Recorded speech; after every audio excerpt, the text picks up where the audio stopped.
ஆண்டவரும் இரட்சகருமாகிய இயேசு கிறிஸ்து இனிய நாமத்தில் உங்கள் யாவருக்கும் அன்பின் வாழ்த்துக்களை தெரிவித்துக் கொள்கிறேன்.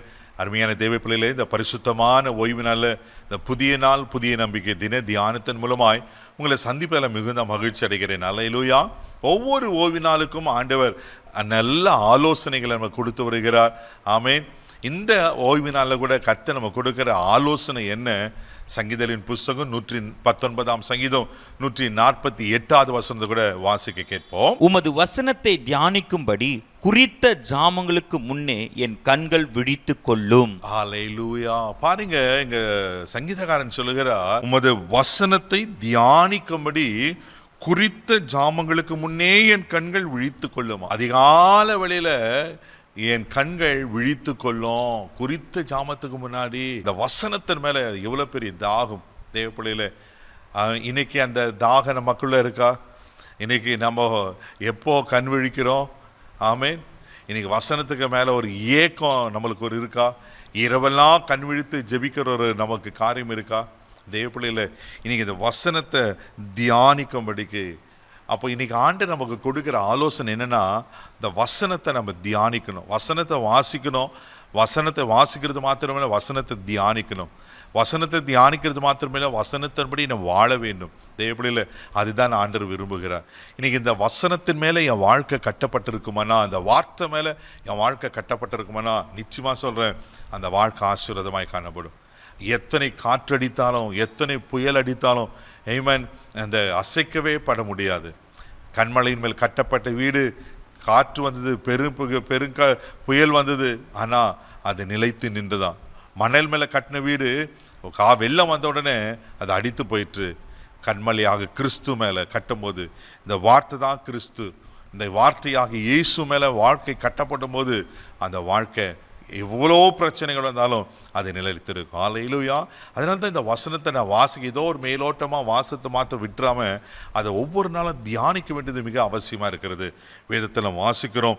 சங்கீதங்களின் புஸ்தகம் 1 சங்கீதம் 2 வசனம் கூட வாசிக்கும் போது ரொம்ப அழகாக சொல்லப்பட்டிருக்கோம். வாசிக்க கேட்போம். கர்த்தருடைய வேதத்தில் பிரியமாய் இருந்து இரவும் பகலும் அவருடைய வேதத்தில் தியானமா இருக்கிற மனுஷன் பாக்கியவான். பாருங்க, கர்த்தருடைய வேதத்தில் பிரியமா இருக்கணுமா? பிரியமா இருந்து இரவும் பகலும் தியானமா இருக்கிற மனுஷன் பாக்கியவான்.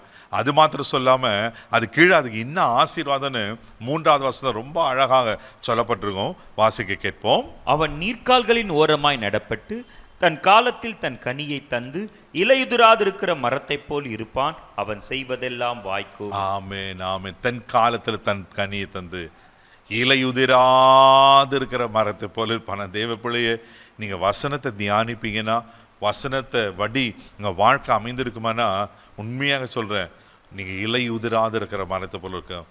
உங்கள் கால்வாய் ஓரமாக விடுகிறது போல இருக்கும். ஆமே, அது எத்தனை பேர் ஆசீர்வாதம் இல்லவா?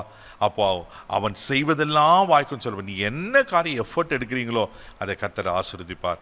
அது மாத்திரம் இல்லாமல் சங்கீதம் 134 கூட நீங்கள் வாசிப்பீங்கன்னா அங்கே அழகாக ஒரு காரியம் சொல்லப்பட்டிருக்கோம். வாசிக்க கேட்போம். நான் அவரை தியானிக்கும் தியானம் இனிதா இருக்கும், நான் கர்த்தருக்குள் மகிழ்வேன். அல்லேலூயா. நம்ம சொல்ல முடியுமா, நான் அவரை தியானிக்க தியானம் இனிதா இருக்குமா? எனக்கு அப்படியே ரொம்ப டேஸ்டா இருக்கும், ரொம்ப இன்பமா இருக்கும். இன்னைக்கு நம்ம உலகத்திற்கு காரியத்தை எதுக்கோ நம்ம இன்பமா இருக்கிறோம்ல, ஆனால் இந்த வசனத்தை தியானிக்கும் போது நமக்குள்ள ஒரு ஊற்று பொங்கி பொங்கி பொங்கி பொங்கி வரும். அது அன்பின் ஊற்று, அவர் மேலே இருக்கிற நேச ஊற்று. நீங்கள் வசனத்தை தியானித்து பாருங்க, அவ்வளோ ஆண்டவர் மேலே உங்களுக்கு பிரியம் உண்டாகும். அப்போ இந்த வார்த்தைகளில், வாக்கு தத்தங்களில், தீர்க்க தரிசனங்கள்லாம் நமக்கு சொந்தமாகும். ஆண்டவர் அப்படி ஆசீர்வதிக்க உண்மையில் வர இருக்கிறார். அப்போ அவர் வசனத்தை தியானிப்போம். இந்த ஓய்வு நாள் ஒரு தீர்மானம் எடுப்போம். ஒருவேளை வசனத்தை வாசிக்கிறது மாத்திரம் இல்லாமல் அந்த வசனங்களை தியானிக்கும் போது அதனுடைய வெளிப்பாடுகள் உண்டாகும். அது ஆழங்களுக்குள்ள போவீங்க. அதை மறைப்பொருளை கர்த்தர் உங்களுக்கு வெளிப்படுத்துவார். ஆமே, அது உங்களுக்கு ஆசீர்வாதமாக இருக்கும். கண்களை மூடி நாம் ஜெபிக்கலாம். அன்பு தகப்பனே, உமக்கு நன்றி சொல்லி துதிக்கிறோம், ஸ்தோத்திரப்பா.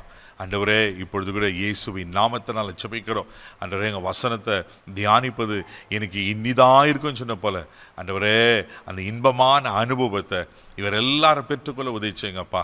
அந்த வசனத்தின்படி வாழவும் எங்களுக்கு உதவி செய்யும்படியாக ஜெபிக்கிறோம். இந்த வார்த்தை நீங்கள் தானப்பா, அந்த வார்த்தையை வாழ்க்கையாக்க எங்களுக்கு உதவி செய்யும். ஆசீர்வதியும். இந்த ஓய்வு நாளில் உங்கள் கரம் கூட இருந்து எங்களை நடத்தட்டும். கிருபைக்கு ஒப்பு கொடுக்குறேன் இயேசுவின் மூலம் ஜெபக்கலாம் பிதாவே, ஆமென். வசனத்தை தியானிங்க, வாழ்க்கை ஆசீர்வாதமாய் மாறும். God plus.